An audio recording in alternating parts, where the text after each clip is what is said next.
Welcome everybody. Let's talk about meaningful shit once again. Today, emotion regulation part 2, episode that I am excited about, put a lot of prep work in and took, more time than I anticipated. This is actually the third time that I'm recording this. Cool. So, it's a follow-up from last episode where we talked about sort of like the base skills of emotion regulation, the first 8 skills, as you will. So it's more the skills that we talked about last time that were more focused on what do I do in the moment to regulate my emotions? How do I handle, when something comes up? How do I get skillful in processing that? And that is very, very essential. But I do approach those skills a little bit like a fire extinguisher, right? It's especially if you work around, a situation where there could be a fire. It's important to know how to handle a fire extinguisher. But if you're being confronted with a fire every day, unless you're, I guess, a fire safety instructor or something like that, and you set things on fire for training, you're probably in a situation that you want to focus more on preventing the fires than getting very, very good at fire extinguishers or using them. At the same time, it's very important still because you got to get ahead of the fallout that your fires create first, right? So this analogy might be getting confusing, but let me explain. If emotion regulation skills focus on you being able to handle emotions in the moment, like challenging emotions, then the fire is the challenging emotion, right? Skills, fire extinguisher, challenging emotions are the fire. But how do we prevent challenging emotions from presenting itself in the moment so that we have to bust out our fire extinguisher? Well, that's what we're going to talk about today. Like I mentioned before, I'm talking about this from my own personal experience, about these things that have helped me in life a lot. And I've based them largely on dialectical behavioral therapy. So again, I am going to quote a lot of things from the DBT workbook, which I will link in the show notes and whatnot. But I'm going to try to focus a lot on my personal experience because you could go ahead and read that book or go to a DBT group or whatever, and you would get more or less the same information. And although I still want to talk about the skills, I do also particularly want to talk about what that means for me, how I was able to improve my life with these skills. So how we want to prevent these emotional fires from coming up, DBT is described as reducing vulnerability, right? So the vulnerability to the emotion being like something that creates a fire that is out of control, right? If you're cooking on your gas stove, you still want a fire, you just don't want it to be out of control. Again, maybe not the most helpful analogy, maybe it is, but the emotions, the fires are not the bad thing. You just don't want to get them to get out of hand. So there's two parts of that. There's the parts of what we talked about last time and the parts what we're going to talk about now. What we're going to talk about now is reducing the vulnerability to emotion mind. So, but not by doing anything in the moment, but actually by building a life worth living. And now we're connecting to the bigger picture. And initially, that might feel like a little like counterintuitive, or like why that? What does that have to do with emotion regulation? But we'll come to that. So the way to remember these skills are with the letters ABC and the word please. And I'm going to take them slightly out of order because I think they build on each other. And interestingly enough, I don't find it most helpful to start at the A. I find it actually most helpful to start all the way at the end. The word please, as often these acronyms in DBT are, it's a little awkward. So please, the P and the L stand for physical illness. The E stands for eating. The A stands for mood-altering substances. The S stands for sleep. And the E stands for exercise. I personally want to add an N to it for nature. We'll get to that. So that's an interesting enumeration, but what's the focus here? The focus is taking care of the mind by taking care of your body. How often have you been hangry and have you been unable to regulate your emotions, right?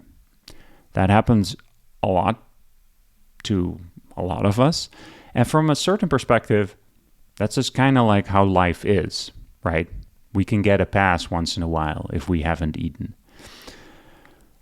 Or if we haven't gotten sleep, or we haven't gotten exercise. So it's not the end of the world if that happens. But at the same time, what we're trying to do by being mindful of these vulnerability factors is to put us in a situation that we are able to regulate ourselves emotionally as much as possible. So these are just helpful generally in life. I mean, if you would be a professional athlete, we would be talking about the same skills, obviously. You need to take care of yourself. If you were a professional actor, if you were professional anything. Because what you're really trying to do is you're trying to prioritize self-care. Trying to put on your own oxygen mask first before taking care of others. Because all these things, think about them, physical illness, eating, mood-altering substances, sleep, exercise, they have to do with your body, right? Your kids don't come into it. Your partner don't come into it, really. So it might be a little bit of a basic skill, but it can be very, very important in combination with some of the other skills that I'm going to talk about today. So physical illness obviously is focused on the moment that there is something physically not completely right with you. Prioritize that.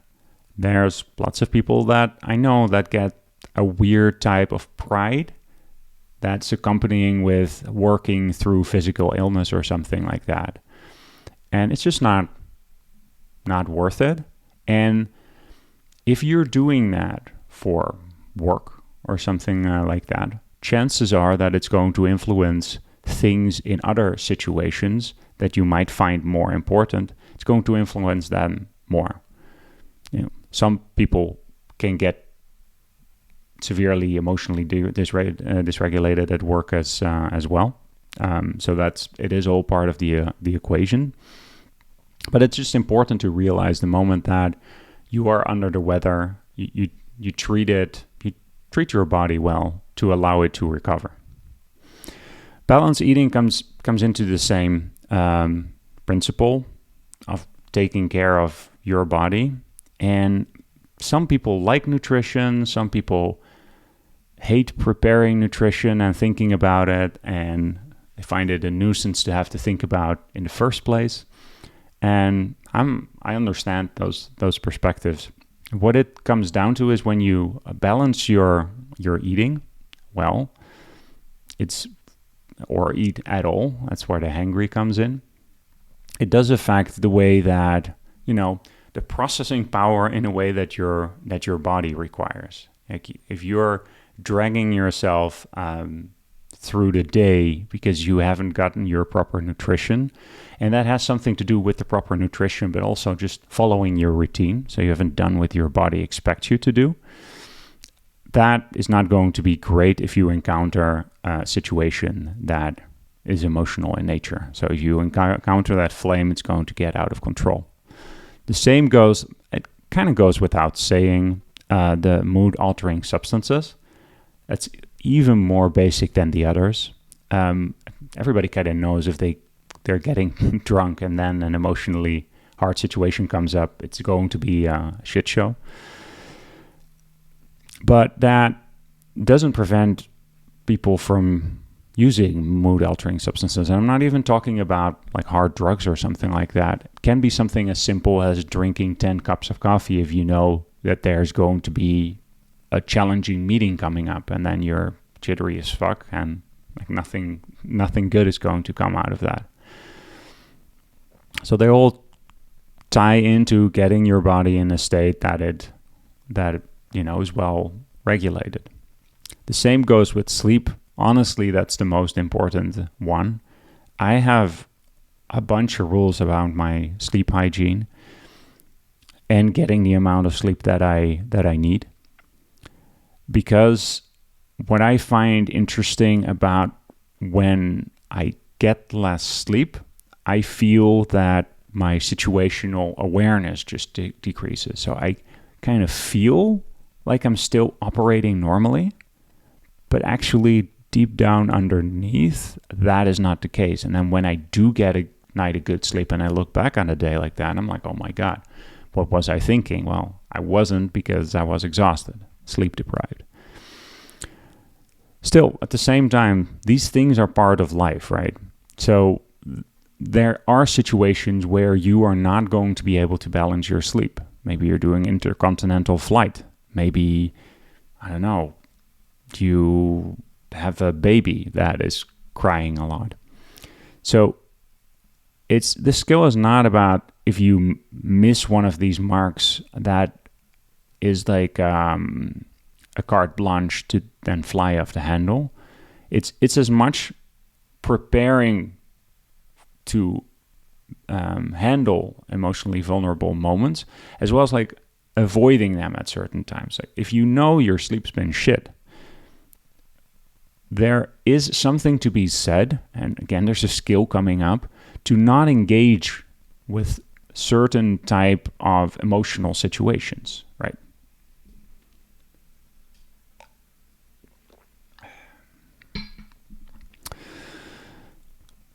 My rules around sleep are really focused on multiple nights in a row. So what I'm trying to say here is I am decently able to handle one night of a couple of hours of sleep. Like I have one of those sleep trackers, as most people have through their watches, and it shows that as I fall asleep, I get my deep sleep, my REM sleep, the initial blocks pretty quickly. So if I get 4 hours in, I'm actually pretty all right. So I can do that for one night, maybe two. There's sometimes situations that just call for that. Maybe I have like a race in the morning and like I can't sleep because of that. And maybe afterwards I'm traveling, something like that. But I keep track of that, and I kind of have a rule. If it's the third night that I haven't slept well, so I wake up and that's the situation, I empty my calendar, right? So I don't do fun things, I don't meet friends, I don't work. Any of these things, I sleep. So I treat lack of sleep for a couple of nights as physical illness in a way. And you can argue that it is, because the moment that happens to you, your immunity is going to be down, your resistance is going to be down. So it's actually really wise over the long term to do that. And we get to exercise. Exercise is very important for my mental health. And over the years, that has revealed itself to me. And I'll give the caveat as well that you can rely too heavily on exercise as well, which has happened to me in the past as well. So about exercise, like there's one book that I read, which is called The Real Happy Pill by, I believe it's Hans Anders, a Swedish, it's not a doctor, but medical professional or something like that. Although it's not the most stellar read, and it's really written from one perspective, and that is that exercise is good. He does do a good job in collecting various types of evidence around that. And I'll pull like a quote from an NIH study that I'll include in the show notes. It's been shown to reduce depression, anxiety, and negative moods, which is what we're going for, as well as alleviate low self-esteem and social withdrawal. In place of these negative emotions, exercise boosts self-esteem and cognitive function. What the Real Happy Pill talks about as well is how good it is for memory. And something that I like to drag in as well, and I honestly don't really know that much from it, from like a, professional perspective. But it's something that I read somewhere, someone told me, but something about gene expression, right? And you can imagine this very well, that like we have DNA in our bodies that expresses themselves depending on what environment we are in. How I think about exposing yourself to exercise, like sort of on a daily basis, exposes you to stress in a certain way, because especially if you've been not been exercising and you start, you kind of notice how your body responds to that. It responds to it as something unpleasant. It is stress. It's hard. It actually increases your stress hormones as you start exercising. So in a way, it's obvious that a lot of people want to avoid it, right? It makes sense. But there is something about exposing yourself to a controlled amount of stress. And one of the things that this book, The Real Happy Pill, talks about is if your cortisol levels, the stress hormone, at a certain level, and then you start exercising, they go up. But after you stop exercising, they get to a lower baseline. So yes, you increase your stress, but in the end, you end up with less stress. So I find that a really important technique because there's just so much benefits to exercise. So it's definitely mental and memory, but then there's all the physical benefits that you get. If you do exercise in the right way and you challenge yourself, then you experience that growth in different types in your body as well. It's probably good for your sense of accomplishments and your self-esteem and things like that. It grounds you more in your body. I tend to be someone who is more prone to living in my head and ignore what's going on in my body, and focusing on doing a lot of exercise takes me out of that headspace and puts me more in my body and ends up getting me more grounded, and all the feel good endorphins that happen afterwards. So I'm very enthusiastic about it. I think it's very essential to me. There's a twist to all of these skills, really. The moment that you know about them, you buy into them, they can get to and partially it's the point of knowing the skill, but that can get a little bit into an excuse, I haven't had my exercise, so I'm going to be a dick to you.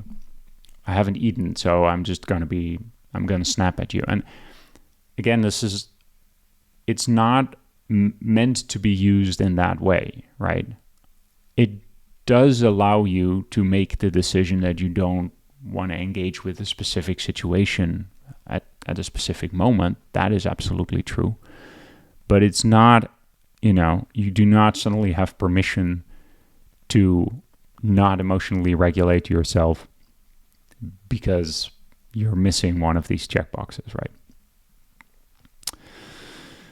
Last point that I wanted to talk about is nature. So in the DBT skill, nature isn't really mentioned, but I think it belongs in self-care. I have another book that the name escapes me. I'll look it up and put it in the show notes. That was written by a researcher that participated in a group that really dove into the reason that nature is calming to us. They tried to reproduce it in various different ways as well, tried to see why it's calming in the way that it was. And some of you guys might remember that during the Industrial Revolution, the amount of green spaces in cities, there were not a lot of green spaces. And at those times in life, you saw that mental health of city dwellers like plummeted. So it is actually something very important. And if I remember correctly, it doesn't have to be a ton. I believe you get like significant benefits with like 20 minutes of nature per week. And then, some more if you do it every day, but it doesn't have to be a huge time investment.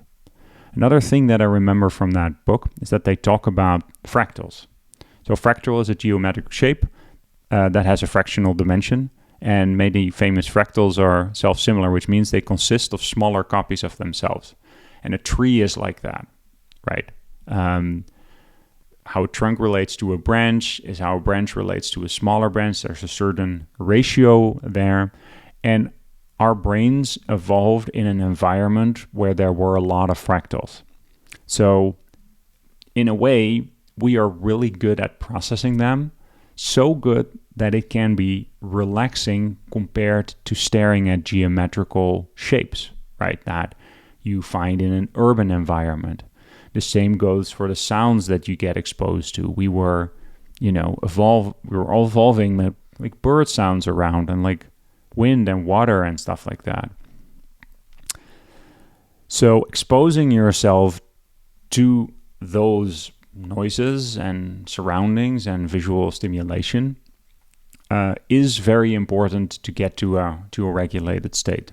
So ever since I've become aware of that, I try to take regular walks, especially on stressful days, and look at trees, look at plants, and like sort of lean into the fact that I believe that relaxes my brain. And there's, of course, like psychosomatic, or that's not what I mean. I mean a placebo effect to that. So kind of because I believe it, I go stare at a tree, and because I'm doing that, I'm going to start to feel better.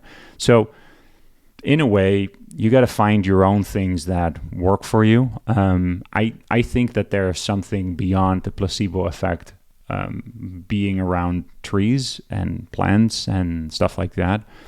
But, your mileage may vary. But these are the things that have been essential for me. So if I focus on my self-care, that I feel good about the nutrition that I'm putting into my body. In my case, avoiding caffeine and, alcohol for sure. What other mood-altering substances? Sugar is an example of that. I can definitely get in a sugar high state. Sleep, if I get my exercise dialed in, and then if I'm able to expose myself to nature, I'm just, I can resist a lot more in life. It's much more like, of course, we have a focus now on emotion regulation, but taking care of your body, self-care, has a ton of other benefits, right? So that's the first skill. And again, that was please, physical illness, balance eating, avoid mood-altering substances, balance sleep, get exercise, and the special Vincent bonus of nature. So, as you plan your days out, if you plan your days out, and it's something that I recommend doing like on a Sunday as you overlook how your week is going to look, try to remember that. Try to write this please skill, write it down somewhere, put it on your calendar for Sunday so that you're like, okay, let's make sure that I build in time in my day so that I can take care of these things, especially if you're struggling with emotionally regulating in some situations, which you may be because you're watching this episode.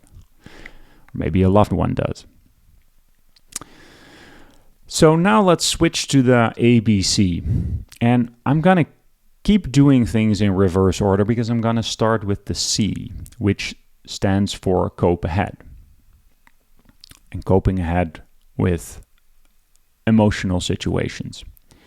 So what's coping ahead? And actually, as I was preparing this episode, my understanding of coping ahead actually subtly changed. So I'll tell you first my experience of coping ahead, how you can get quick mileage out of a skill like that. And then more what the DBT approach is, which is a little bit more exhaustive in a way. So when I think of cope ahead, it is really similar to what I just mentioned at the end of the last skill.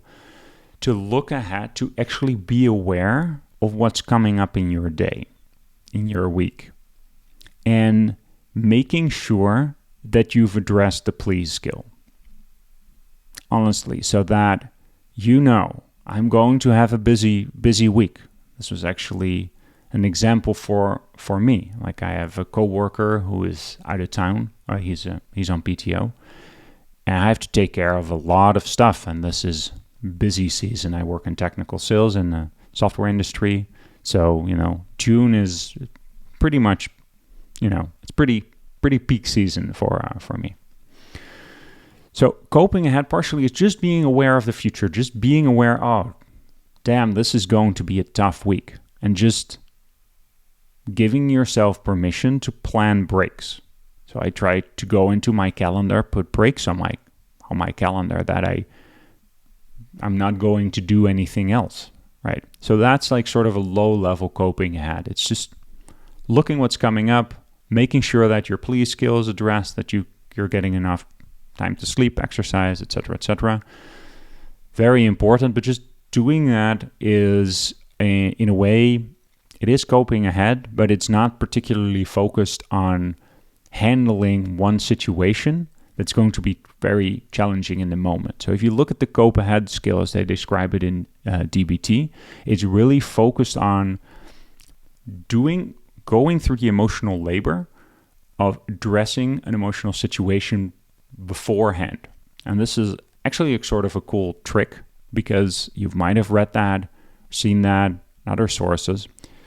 The brain isn't that good in distinguishing between a situation that's actually happening and a situation that you're thinking about, right? If you are going to have, a tough presentation at work or a demonstration or something like that, if you're thinking about that, how that will go, you're going to experience the emotions as if it's actually happening. But that's actually something that you can take advantage of, because you're going to experience the emotions you're going to experience, right? Like, it's in a way, you're doing a dry run of how that situation is. And this is where the skills comes in. So first, you want to elicit that state of really like being in that situation, right? Being in that problematic situation. I'm going to give examples later. And then you want to describe it very well. So you want to check the facts, so like try to be factual about what's going on, in the environment, who you're talking to, or what audience you're standing in front of. And you want to name the emotions and actions that are likely to interfere with using your skills to self-regulate, right? That helps you to like sort of get in the moment. It reminds me of acting as well, where the more you describe about a situation, the more it becomes real for you. Right? Another, like the second step, is to decide on what coping or problem-solving skills you want to use in the situation. Again, you want to be specific. Now that you're feeling that situation, you're feeling like your emotional urges where you're being pulled towards, you want to write in detail how you want to cope in that situation and with your emotion and action urges. So anything that sort of like allows you to commit it to memory. And writing is very effective to that. Acting out can be very effective as well. I like to process through situations by actually, with help of recording, actually going through the tough emotional situation, recording myself and looking that back. It's not something that I do very, very often, but I have done it, and it's very effective. I often feel too willful to do it because it's such a pain in the ass to set all of that stuff up, but it can be very effective. Third step is imagine the situation in your mind as vividly as possible. Imagine yourself in the situation now, not watching the situation. And this is where you comes down to tricking your brain into thinking that it's actually happening. And then you want to rehearse these coping skills, right?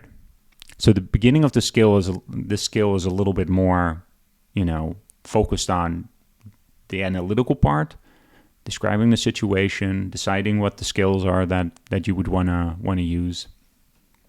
Then more like inhabiting it, right? Like an actor in a way, setting up your scene. And then going through exactly what you can do to cope effectively. So you want to rehearse your actions, your thoughts, what you say, how you say it. It is like being an actor. Rehearse as well, seeing yourself coping effectively with new problems that come up. So this is also has the side benefit of talking yourself up. Like oftentimes in challenging situations, our mind goes to a place of, I can't do that. And if they say this, I'm just going to lose it. And no, you can be like, if they say that or do that, I'm going to have a strategy for that. I know that that's a risk and I'm going to have a strategy, right? And rehearse as well, coping with your most feared catastrophe, right? So often these situations have some kind of risk, some kind of threat of something happening that you don't like, right? It can be very advantageous to really lean into that and give yourself some time to really create a great doom scenario. The worst of the worst, right? And I often think of that in context of asking for a raise, which is something that people find hard, and then actually being fired on the spot. That's probably the worst catastrophe. Say from an asteroid hitting your building or something like that. Last step in this skill is to practice relaxation after rehearsing. So that's because you want to sort of reset emotionally, because you've just been in a scene, as you will, if you will, and it can be important to have to reset emotionally from that. It's the same way actually as you would do if you actually had something stressful happen to you. It can be very important to have your own relaxation techniques that work for you. For me, it's often like that's that walk that I was talking about. It's deep breathing as well. Progressive muscle relaxation, where you tighten muscles and then relax them and do that all over your body. But yeah, deep breathing is always available. Splashing cold water in your face, like whatever really works for you.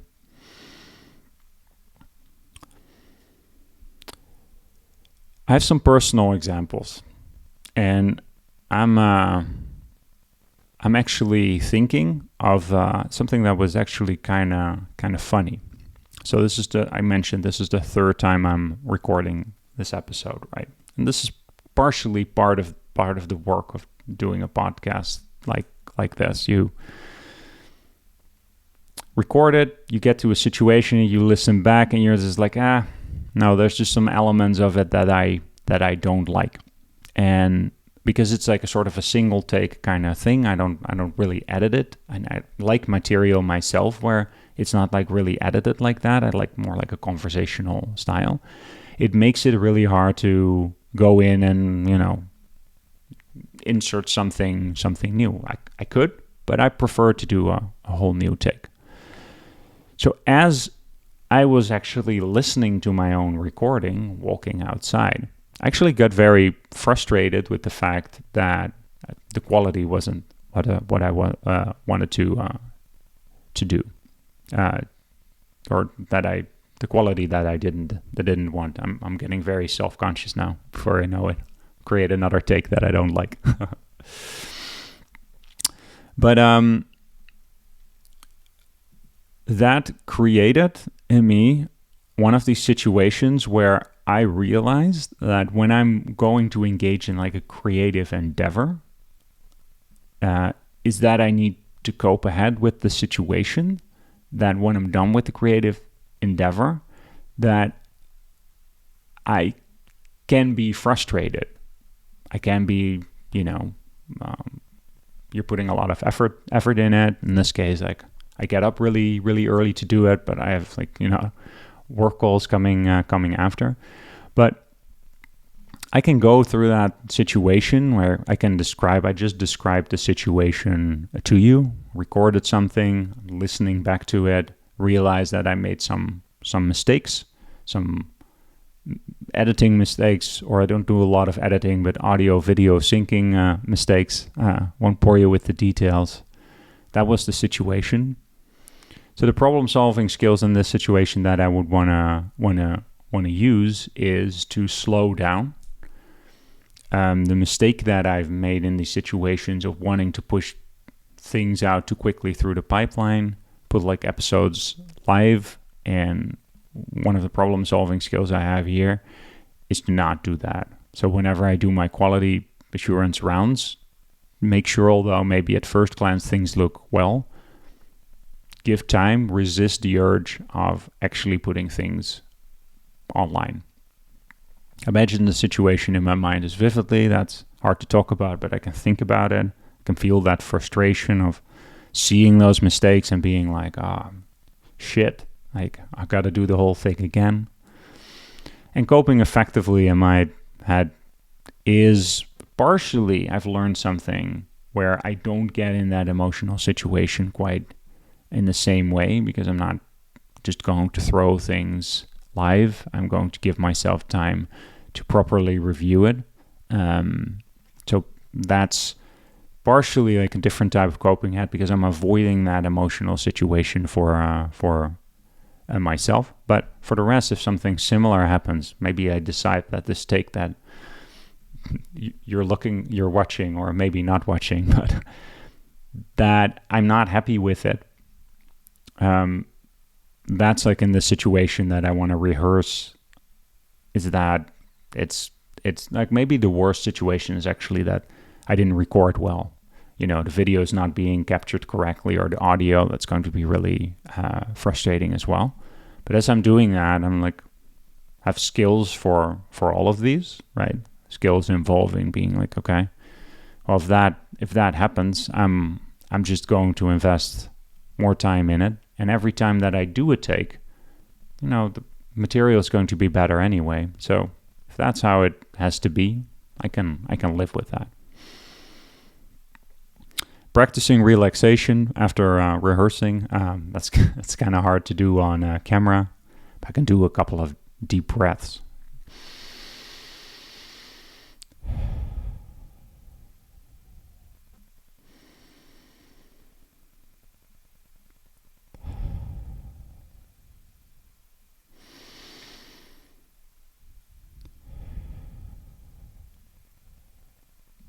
Something like that, but then a lot more. And even though like I'm doing this in the moment, it's very relevant for me, because I'm going to be in a situation that I'm going to hit the stop button at one point. But it does make me feel better prepared for what's coming, right? For another example, and I'm keeping it close, and it's actually this week. I already talked about it a little bit. So it's a week where I'm doing the work of 2 people, and I've created other goals for myself, such as working on my content creation, my self-expression. I've exercise goals that I'm working on, meeting new people. It's a bunch of work in this week. Plus, there's just the normal week-to-week stuff that's going on.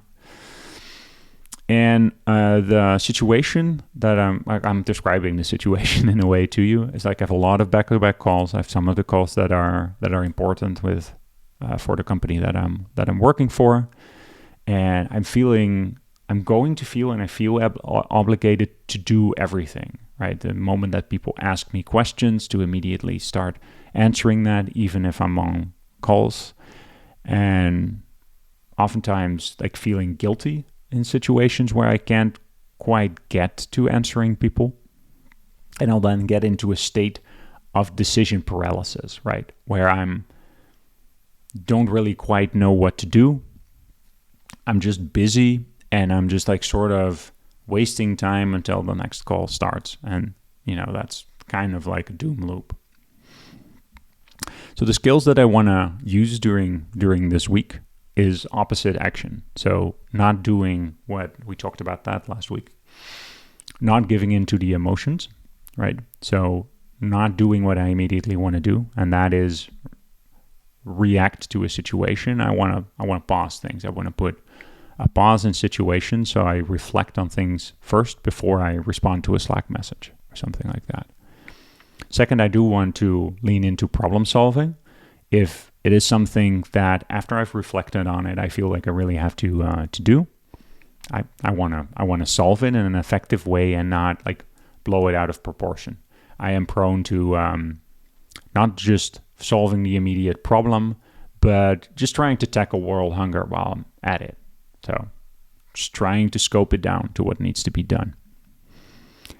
I also want to make sure that I'm set on my please skill. I actually went to bed very early last night so I could get up early to record this.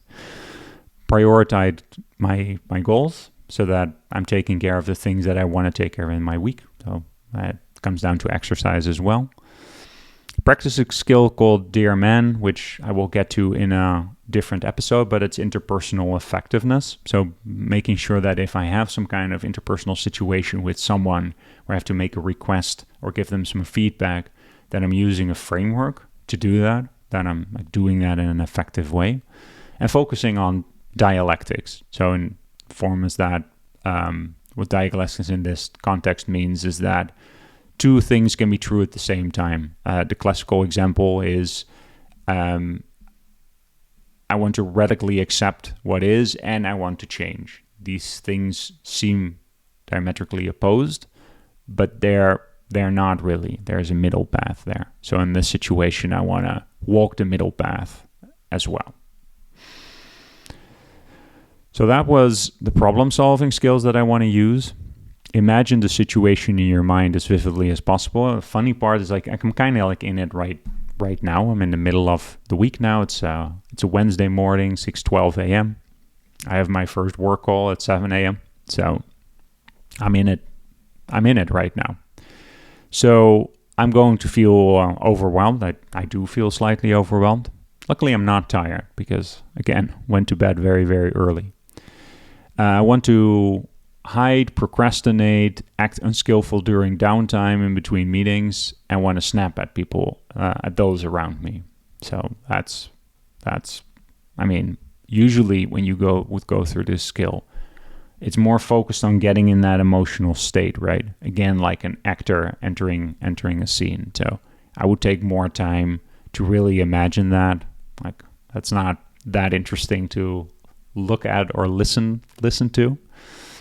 But you can imagine how that is. Again, going through what are going to be the exact problematic things that are going to happen. I can imagine having had like a hard call that was challenging for me with an important prospect or something like that, and just wanting to waste away that half hour doing things that are not actually important. I can like sort of like feel that situation because it happens to me a lot. And then I can like reaffirm or get back into rehearsing effectively with that, to really focus on the fact that I don't want to react to things. I want to put a pause in that, and I want to focus on the things that I've put on my calendar, which can involve taking a break. Making sure that I eat at. I rarely eat at exactly the time that I planned, but I do focus a lot on that my nutrition is good and that I take as much of a break. Like I don't eat at my desk, for example. So this rehearsal step in this case is a little like dry. I just like went through it. It's in a recording like that's a little bit hard to bring across, But think of your own personal example and how powerful that principle can be, right? To really imagine yourself in that situation, the exact thing that you're afraid of. Like, for example, maybe you want to confront a friend or your partner about some situation and you know that they're going to respond poorly. Like maybe they're gonna like storm out of the room or something like that. Imagining that situation and just having your plan, that can be very effective, right? Because then you can feel grounded in what you're going to do. So in a way, the examples that I have for you were on the meek and mild side. They're in the present for me. That makes them powerful for me to talk about.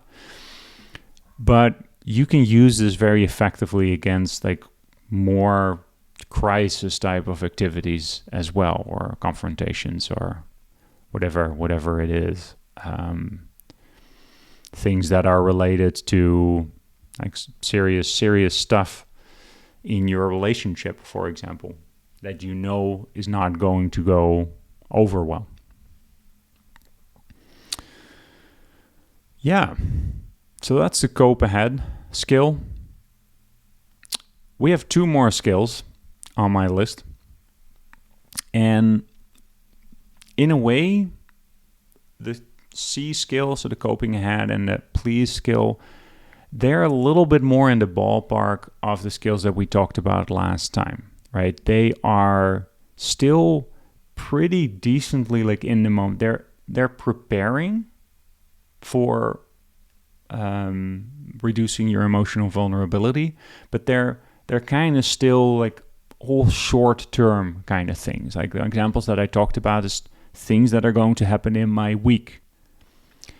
I would say that the A and the B skill are more long-term, and that's also why I sort of took them out of order. So I'm going to tell you what the A and the B stand for.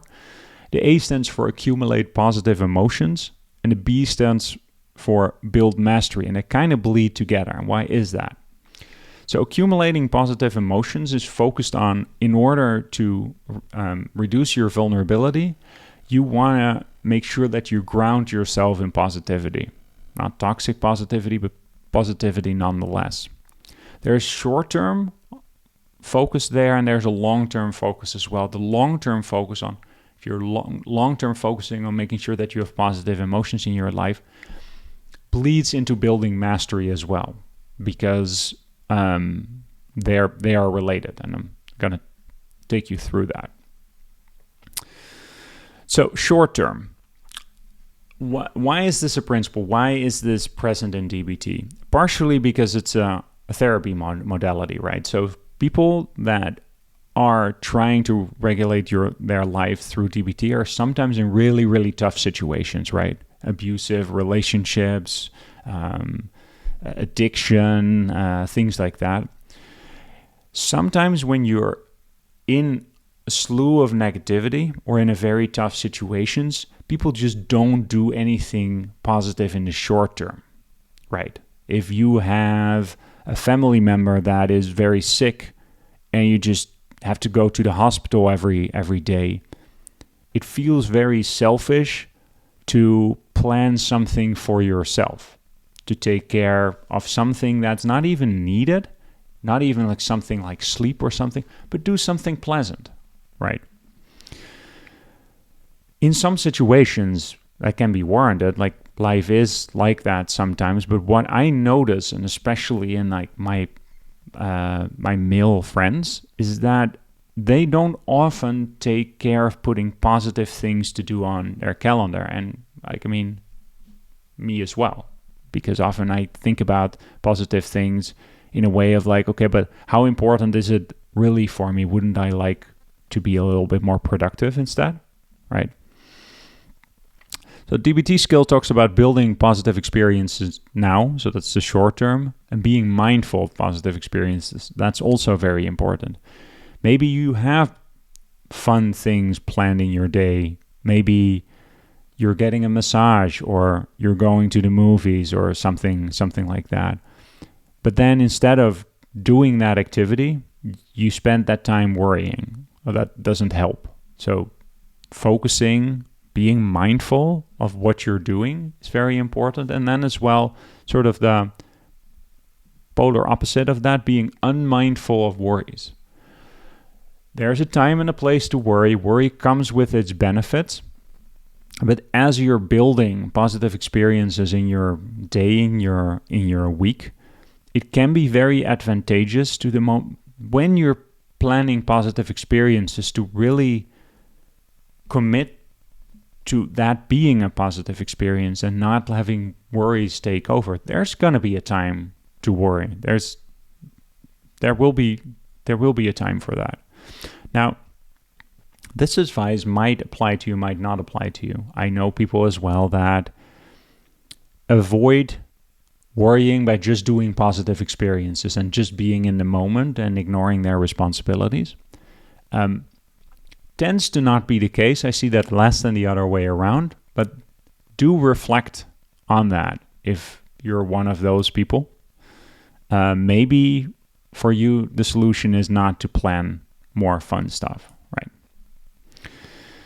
So personal, for me, short term means like sort of partially plan things that I put on my calendar, but also knowing what I like, sort of as an emergency, like something to regulate in the moment or to find positivity in the moment, right? Because our brains weigh negative stuff more than positive stuff for evolutionary reasons. I understand that there's a benefit to weighing, something that's negative more heavily because you want to prepare against that. It requires effort, where positive stuff, like, it doesn't really require effort. It's just pleasant, right? I actually have an Evernote that's called Stuff That Vincent Likes because sometimes in case of an emergency, I just don't know what's the pleasant thing that I want to do. That's not how my brain is tuned. So it can be really hard to have coped ahead, and having a list beforehand that shows these kind of things. So for example, mindfully making and drinking a hot beverage. For me, funnily enough, doing financial stuff, I like numbers. So sometimes when this is more regulating than actual positive things still, but I have a programming background, so these things are positive for me. So it's a positive experience. I don't do these things as a job so it's not an every time thing, but it can actually be a pleasant activity for me. I do get a little bit like tunnel vision, and you call it get really in the zone. But at the same time, that can be something that's very pleasant to do. So I use that strategically. Things like going to see a movie. These days I don't do that a lot, but whenever I do, I'm happy that I do, partially because it's usually not really about the movie that I'm going to see. It's just about taking a break.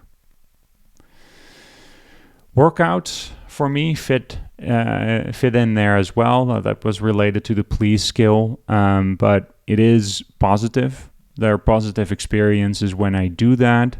I run a lot, and I do F45 functional training where it really matches my personality style. You're doing all these like jumping up things and swinging around weights and stuff like that. And I do like that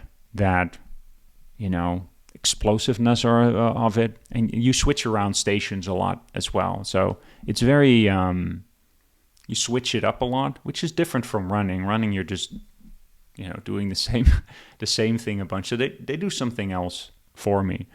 But they're positive moments in my day for sure.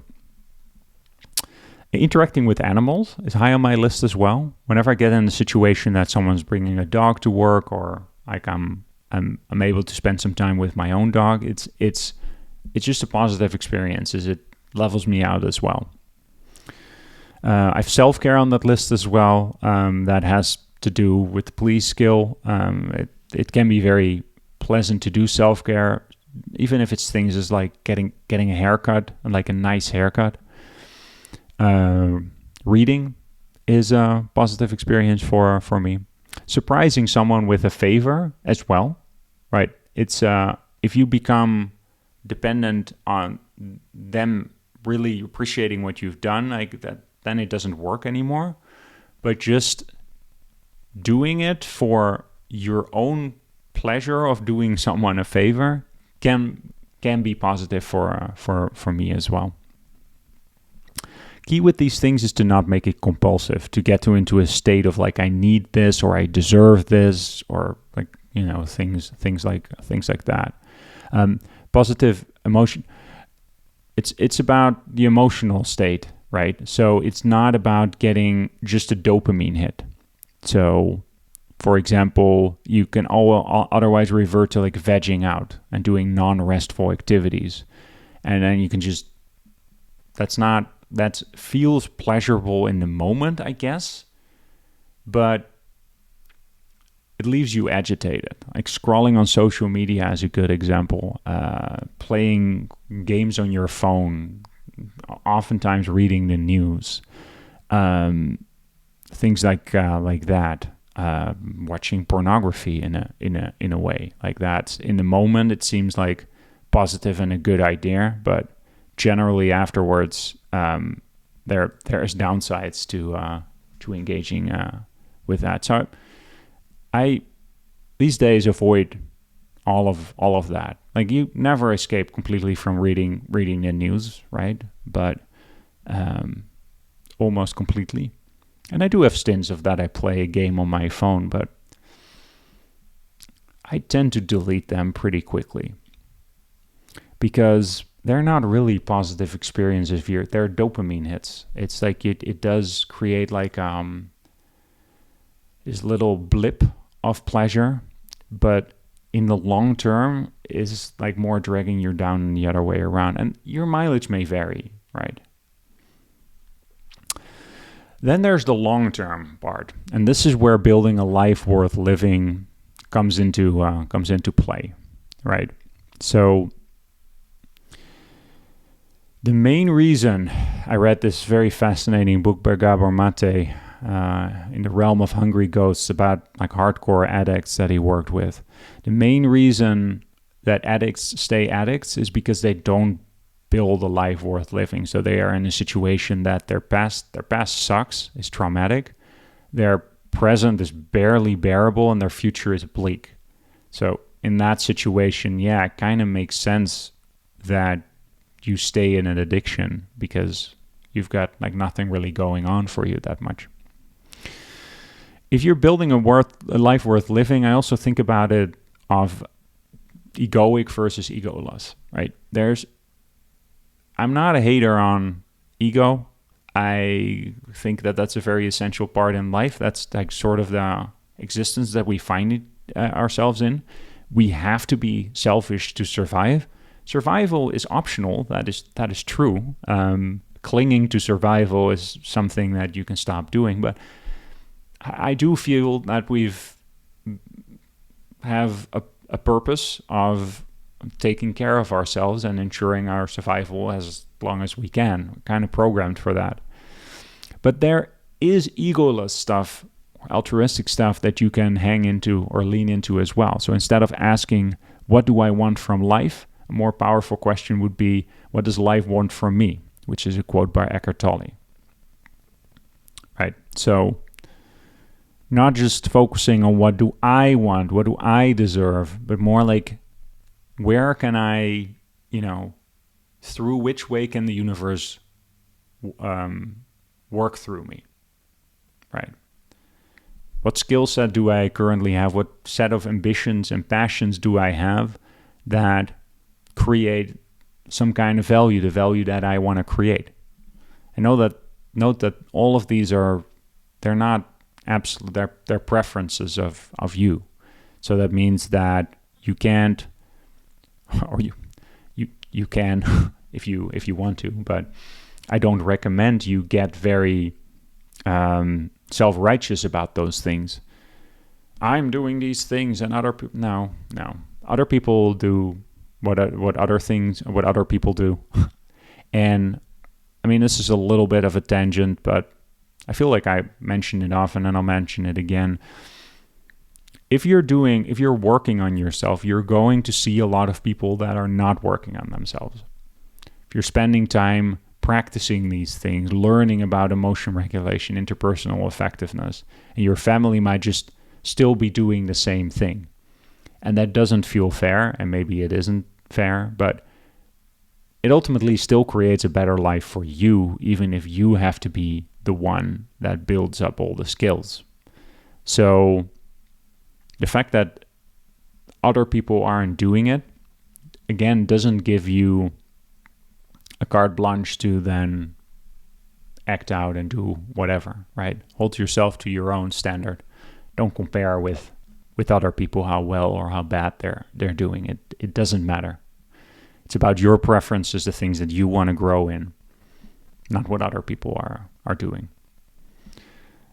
The later you get to life, the more important that seems to me to get, because you want to be chipping, you want to work on things that build you into a direction that you want to go to. And this is where we get into the long term, the building a life worth living.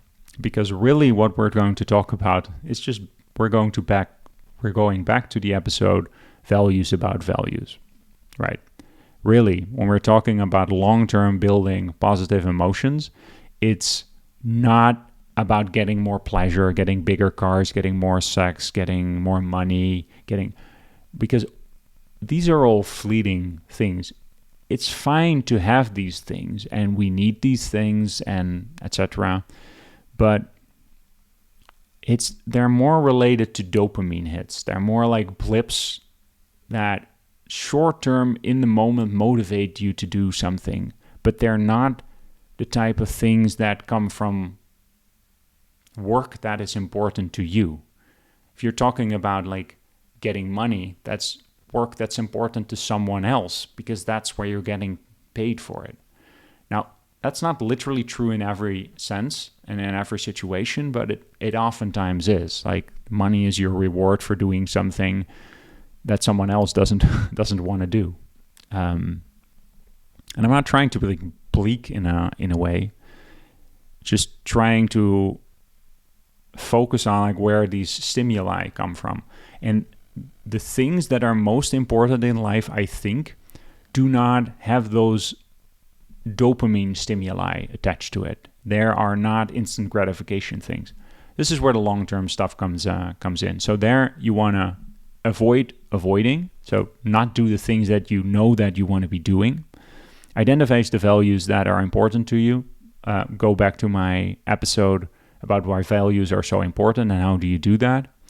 And work on them, right? So these are the things where you're chipping away at something that's important to you, not your mother, not your partner, not your brother, not your friends, not your pastor, your rabbi, your guru, your imam, like you. Just if you look most deep inside yourself, what are these things? And if you don't have these things, that's completely fine.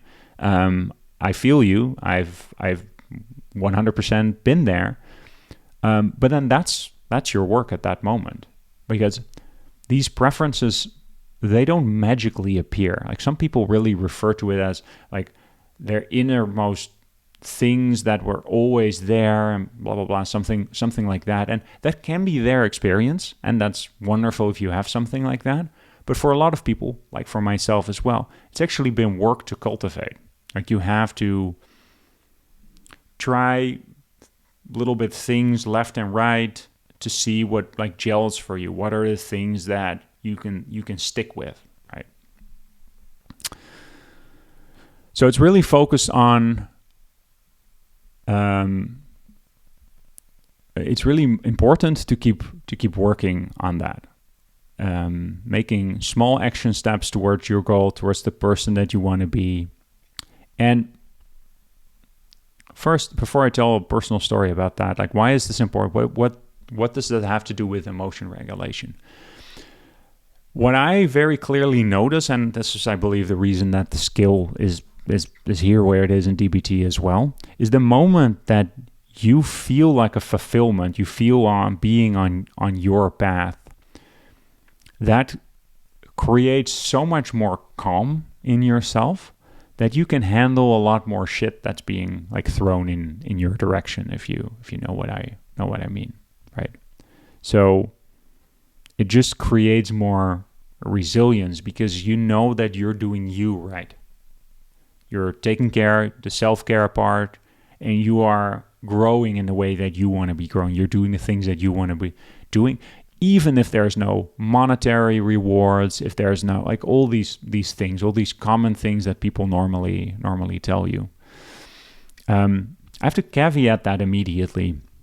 So I'm like in my early 40s, and leaning into things that don't get me like that much of societal support, or maybe I'm not saying that right, but not doing exactly what society drives me to do is appropriate for my where I am in life.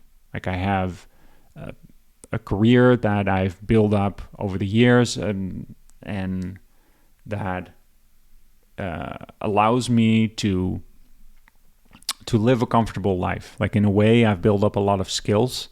And although I'm not doing that right now, I could be coasting. Right now I'm working for an earlier stage startup kind of company, so that's actually a lot of work. But I have a skill set that allows me to take back more of my time. Like I can provide value for others really quickly with my experience, which gets me monetary rewards, which allows me to focus on take back my time and focus on things that I want to focus on, which I don't always do, but because I'm partially still sucked into doing the things that other people want me to do. But the reason that I'm telling that is, depending on the phase of life, you do have to focus on getting your base needs met. And that can be very complicated, right? If you're an artist and you're in your 20s and your soul is an artist, like what do? Do you first focus on your art, but then, you have no pot to piss on, you're just poor and broke? Or do you do something where you do what society wants you to do? You become like a stockbroker or something like that. You make a bunch of money, and then you do what you want. The answer is it depends, right? I have one of the guys that I did backcountry skiing tour with. He was the type that first worked at Wall Street. He was in New York. He made a lot of money working at Wall Street. And then he said, well, fuck it. Now I'm going to start my own outdoor company. And he does like rafting, rock climbing, like things like that. Enough to, I imagine, like make a decent amount of money, but it's not comparable to the amount of cash that he stacked up when he was working on Wall Street. So the answer is just, it depends. How I, like what I've gotten taught, and that's just one perspective, is that it is very important to have a skill set that you can fall back on in case of needing it. Like something that you can do for society that's valuable, even if at times you don't really do it that much. And you see that a lot in people that, for example, are like medical doctors or psychologists or something like that, that are more diversifying into like public speaking and writing. They don't really want to keep doing their job because it's draining, but it's always still there in case they need to fall back on it. So from that perspective, I am in the camp of, in your early life, focus on these things. But then again, it all depends, right? But the main reason that I'm going on this tangent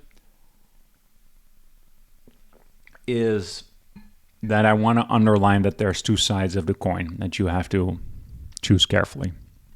All right, my personal story.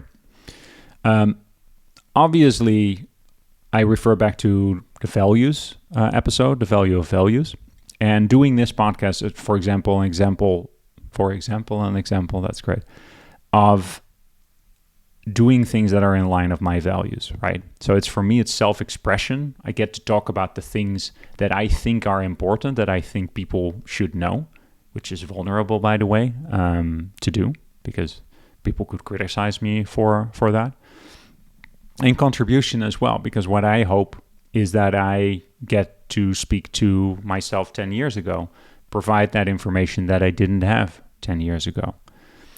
There's not a ton of reward that I get in this example for doing this. Maybe over time I would, but it's not that is a direction where I'm going to make a bunch of money. It's actually pretty hard to monetize being a content creator. I have to do things with ads and subscriptions, and I like to listen to Kevin Smith a lot, the movie director from like Dogma and Clerks and stuff like that. He does a ton of content creating, even multiple podcasts, but you see that even for him, like he has to put in like a lot of ads and have a lot of sponsors and stuff like that. That hugely distracts from, and even if you listen to like Jordan Peterson or something like that for his podcast, it's the same thing, right? So all that to say is that some of these things you only do that if it comes from like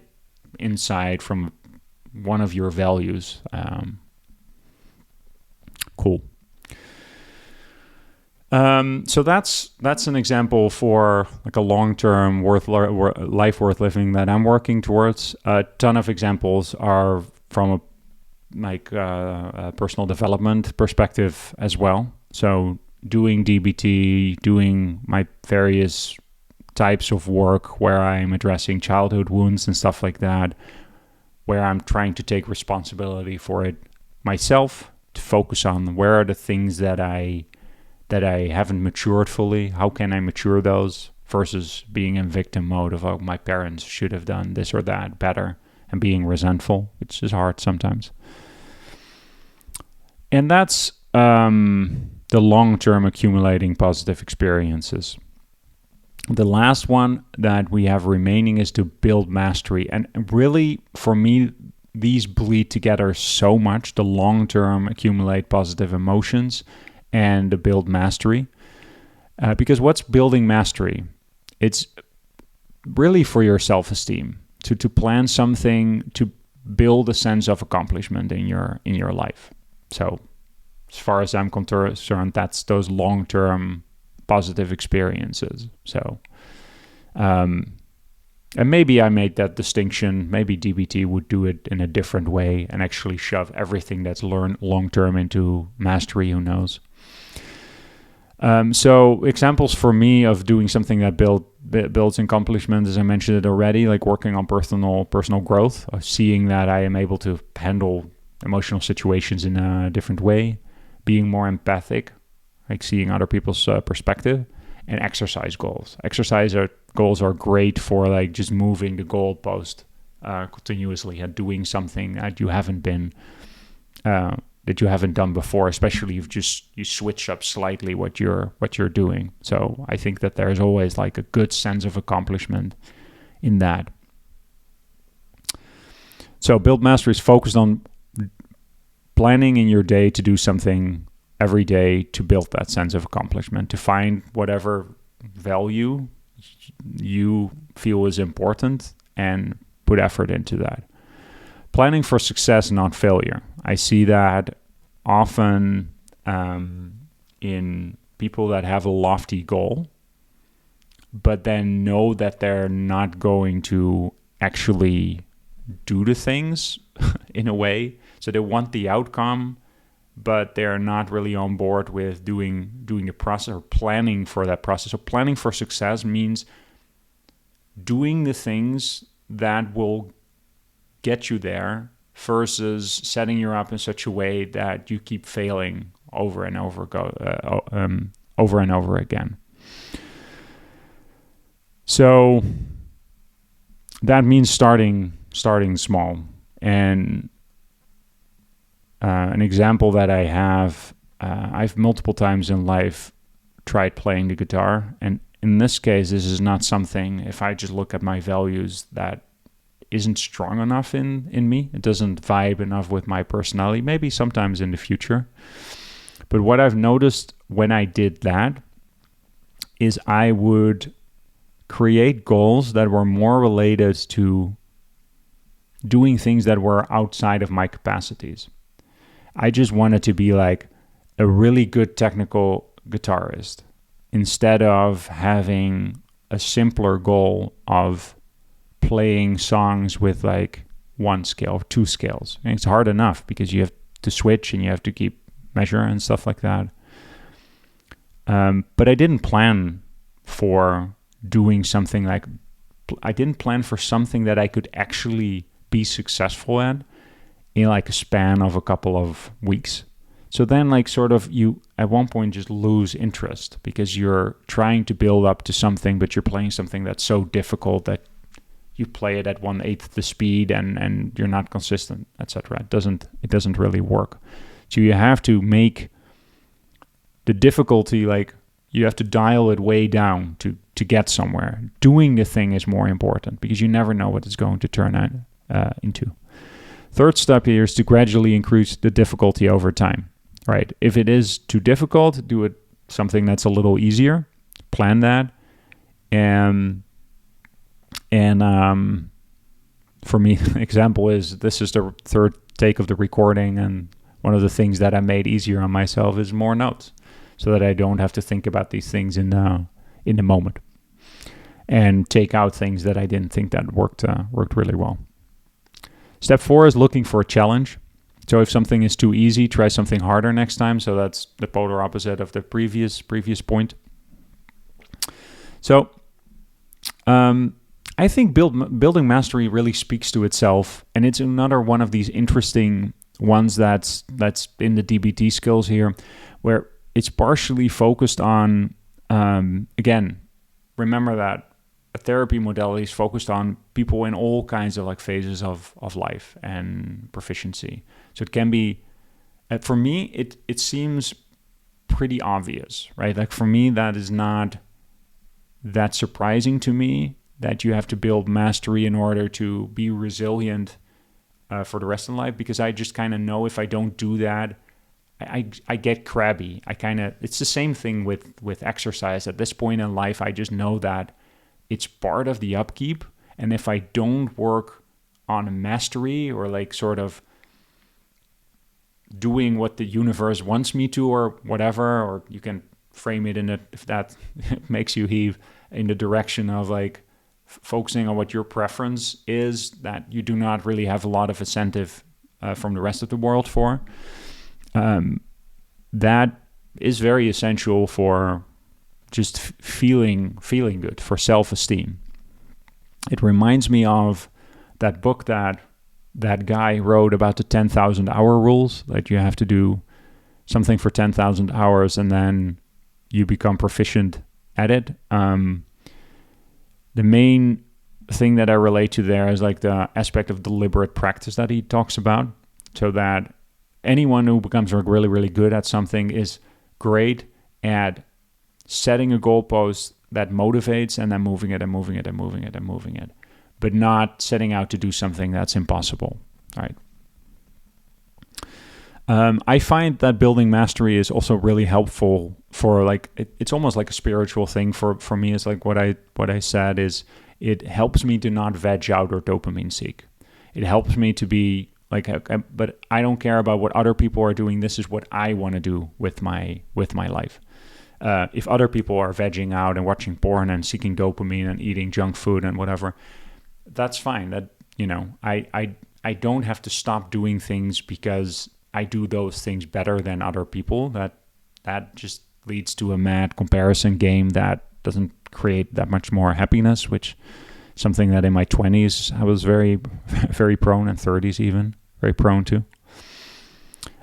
This prevents you from focusing on other people's problems. That's a major one for me as well. It's like if I have like sort of like creative time on my hands, or like this kind of, you know, where that energy can go towards is deficiencies that I think other people have, right? No, that's usually not what you want to be doing. Although this content, what I'm creating, I'm hoping to help other people. Like, so in a way, that is a focus for me. But at the same time, self-expression is a large part of why I'm doing this as well. In addition to the moment that I talk about that, I become better at the skills as well. Like one major reason that I'm doing this as a next step actually is to more embody these things, to analyze them from different perspectives, to look at how can I explain it to other people, and through that I of course become better at it myself. So that's where mastery comes in for me. There's more that I could say about exercise as well, but I see where the timer is. I think it's been good for today. I'll move on to my next thing here. So I generally like to talk a little bit about backlash from your environment as well. So all of these skills, if you start implementing them in your life, what are things that can happen that in your environment that can get you some backlash? So if it comes to accumulating positive experiences, what I often see as backlash is people being threatened by that you're taking time to take care of yourself. So this is true for the please skill. This is true for accumulating positive emotions, because generally you have to like set some boundaries suddenly. Boundaries about when you're going to sleep, boundaries what you're going to eat, boundaries about how often you get takeout, things like that. So people generally around you generally don't like you changing. They want you to stay the same. So be aware that if you're trying to create some goals for yourself, to create some boundaries around them as well, so that your partner or a roommate or parents or whatever, that you can make it about you, and that you want to do that for you in your way, and that you don't have to get them on board, because that's a whole different ball of wax to convince people of doing something like that. So make sure that you create some distance there, that you can do it for yourself. If it comes to long-term building positive emotions and building mastery, same can apply. If what you're really trying to do is embed yourself in a positive worldview and to work on things that are like lofty, often like creating mastery, sometimes they're just about things that you can make money with. I get that, but oftentimes they're more about like passions that you have. That can get you a lot of backlash as well, because your environment might point out that you really have to get that raise, or get that more money, or we want to move to a better place, or your kids need this, that, or the other thing, and that's true. That there are other priorities in life. But often this can be a defense mechanism of someone in your environment, and it's kind of like your job to preempt that. So it's your job to use a soft touch to communicate that to the people around you. I have the propensity to sometimes start too, forcefully, and my environment that notices that, and that doesn't really work that well. It doesn't work well for me, and it doesn't work well for the environment if I do something too hardcore right out of the gate. So that's why I'm recommending like a light touch. Like the important part here is consistency. It's not like, it's like marathon training, right? Like you don't get to a state of marathon training by running a fuck ton in 1 week and then not doing anything else. Now, it's about consistency, and then it's more important to do something every week rather than just everything in one concentrated effort. So, so the way that actually these skills are oriented, they are already oriented in a way that you do things with a light touch. And the light touch is great to prevent backlash because your environment can get used to it. Coping ahead is not a skill that I foresee you getting a lot of backlash from your environment from. It's pretty straightforward. It's also pretty contemplative and something that you do by yourself. If someone is close around you and you're doing this out loud or you're talking about that, it might raise some eyebrows, but it's not particularly threatening to anyone, unless you're coping with a situation that involves them directly. But in which case, don't do it around them. Okay, so I've talked about the backlash from your environment. Of course, throughout this podcast, we've been talking about decision making, things that allow you to make the decisions that make you happy in life. The link here, I think, is pretty clear. As I talked about in emotion regulation part 1, being able to be well regulated has a lot to do with your happiness in life. If you're unable to regulate in the way that you want to, you get like sort of stuck in a pattern that you don't want to get stuck in. And this emotion regulation helps you very much to, rise above, get like peace and calm and quiet to take high quality decisions. So that all is part of the same theme of things that we've been talking about. Well, I thank you very much for tuning in. If you've made it all the way to the end of this episode. So if there's any questions, I would, like always, be happy to answer that, and you can reach me in the usual ways. But for now, I thank you again. This was Vincent for the Meaningful Shit Show, and thanks for joining me and talking about some more meaningful shit today. Bye.